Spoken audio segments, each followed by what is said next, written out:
आमदार नायकवडी हे पैसे वाटप करत असल्याचा अभिजित हरगे यांचा आरोप। नायकवडी आणि हरगे यांचे कार्यकर्ते एकमेकांच्या अंगावर धावून गेले। प्रभाग क्रमांक 20 मध्ये राष्ट्रवादी काँग्रेस अजित पवार पक्षाचे उमेदवार अथर नायकवडी यांच्यासाठी त्यांचे वडील आमदार इद्रिस नायकवडी हे त्यांच्या बंगल्यात बसून मतदारांना पैसे वाटप करत आहेत असा आरोप करत राष्ट्रवादी शरदचंद्र पवार पक्षाचे उमेदवार अभिजित हरगे यांनी त्यांचा जाब विचारला। यावेळी नायकवडी आणि हरगे या दोन्ही गटाचे कार्यकर्ते एकमेकांच्या समोर आले। जोरदार वादावादी झाली। एकमेकांच्या अंगावर धावून जाण्याचाही प्रकार घडला। मात्र पोलिसांनी दोन्ही गटाच्या कार्यकर्त्यांना बाजूला सरकवले आणि तेथील तणाव कमी केला।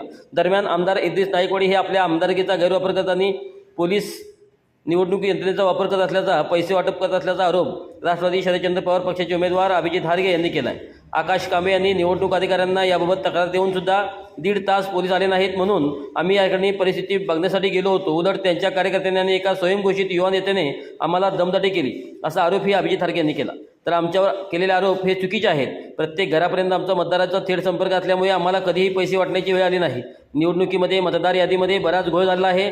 ज्या मतदारांना ज्यांची नावे कोणत्या प्रभागामध्ये आहेत हे त्यांना समजत नाही, त्यासाठी ते आमच्याकडे येतात। आमचे कार्यकर्ते त्यांना त्यांची नावे कोणत्या प्रभागात आहेत ती शोधून देतात।